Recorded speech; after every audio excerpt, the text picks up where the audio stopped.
Test micro-test. Ta gueule, ferme-la à tout jamais. Ouais, c'est bon, ça marche toujours, les gars, c'est parti. SBL, le super et le best linuxien. Comme d'habitude, ne vous posez plus la question. Donc, suite de ma vidéo à propos de MX Linux 21 au niveau des mises à jour de la configuration. Donc c'est parti, c'est Linux MX 21.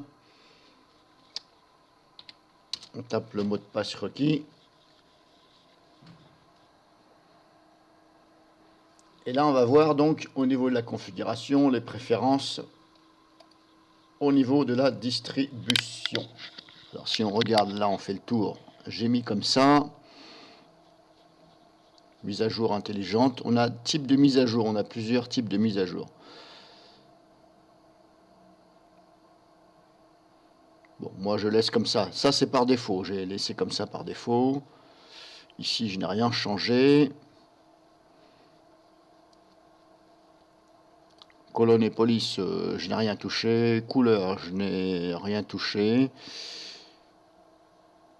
Là, j'ai mis sur supprimer les paquets téléchargés après installation.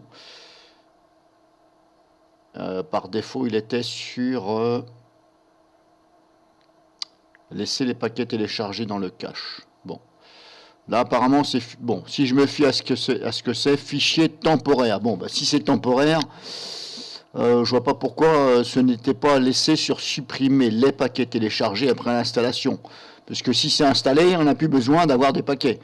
Moi, je vois ça comme ça. Bon, je suis pas une bête un best à Linux. Hein. Ça, c'était pour rigoler. Hein. Mais voilà, c'était par défaut, c'était sur laisser les paquets téléchargés dans le cache. Bon, bref. Ici, effacer les fichiers d'historique plus vieux que 30 jours, ok. Par défaut, c'était marqué conserver, moi j'efface. Réseau, je m'en fous. Distribution. Là, ce paramètre affecte le cœur de votre système. Veuillez effectuer toute modification avec beaucoup de soin. Ok, là, ça fait... Voilà, du genre, le machin, il est comme ça. Alerte, hein, attention. Hein.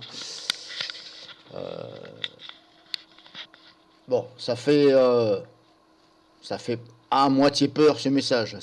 Là, les gens, ils se disent, bah, ceux qui connaissent pas trop Linux comme moi, hein, ceux qui sont dans un bas niveau, ils se disent, oula, faut que je fasse gaffe parce que ça craint. Alors, comme je vous ai dit sur la vidéo que je vous ai mis en ligne déjà, ce même jour, pourquoi ici c'est toujours préféré la version la plus élevée, alors que ici, on peut mettre sur version stable. Voilà, éventuellement sur stable update, mais me demandez pas la différence qu'il y a entre stable et stable update. Bon, personnellement, je trouve ça un peu nul, complètement nul, puisque stable c'est stable. Stable update, stable, de toute façon, ici c'est pour les updates, donc que ce soit stable update, ce sera une version stable. Bon, la question que je me pose, c'est pourquoi ce n'est pas configuré par défaut sur un truc stable, à en croire.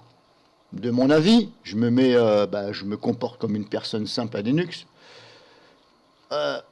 Pourquoi mettre toujours la version la plus élevée qui serait éventuellement, entre parenthèses, pas stable? Puisque si là on peut mettre stable, ça veut dire que ça c'est pas vraiment stable. C'est un peu débile de mettre ça sur toujours préférer la version plus élevée. Si c'est dans ce sens-là qu'il faut l'entendre. Maintenant, je ne vais pas me répéter 36 000 fois, il faut se référer aussi sur la première vidéo où je parle de ceci. Je fais un test personnel, j'ai fait un clone de ma clé USB, de mon Linux, pour revenir, pour tout remettre s'il y a un gros souci, parce que j'en ai marre de tout réinstaller. Donc là, pendant un certain temps, pendant on va dire un bon mois, je vais laisser maintenant, je vais changer par défaut, je vais mettre sur préférer les versions de stable. Appliquer. Accepter. Donc là, j'ai configuré de façon à ce que ce soit pour les versions stables et pas la version la plus élevée qui, justement, d'après ce que je pense moi-même de mon avis, ne serait pas forcément stable. Bon, C'est un peu drôle, hein, parce que les Linuxiens disent oui, Linux c'est corrigé dans la foulée, dans la journée les mises à jour sont faites. Ok, mais bon, ça se contredit un peu, hein. Ah, il marche toujours le micro. Ouais, test, ferme-la à tout jamais. Ouais, c'est bon. Ouais, c'est bon, ça marche toujours, les gens.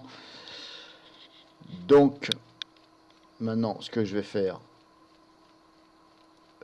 ça, et je vais faire vérifier les mises à jour. Ah, est-ce que ça va changer? J'avais pas de mise à jour, hein. Avant de changer là, j'avais pas de mise à jour. Maintenant, est-ce que ça, du fait de faire ça, est-ce que ça va me changer les mises à jour? Est-ce qu'éventuellement ça va retourner sur une version stable mais antérieure? On va voir ça, parce que pour l'instant, j'avais pas de mise à jour. J'avais tout fait ce matin et j'en avais que 3 ce matin. Alors peut-être qu'il faut redémarrer, hein. Bon, pour l'instant, 0 mise à jour, ok. Bon, bah je vous dirai ça les gens. Je vais tester ça pendant un bon mois. Et on va voir. Je vous dirai donc sur une autre vidéo qu'est-ce qui s'est passé. Est-ce que ça s'est remis vers une version antérieure qui est dit stable, etc., etc. Et je vais voir si la distribution tourne bien.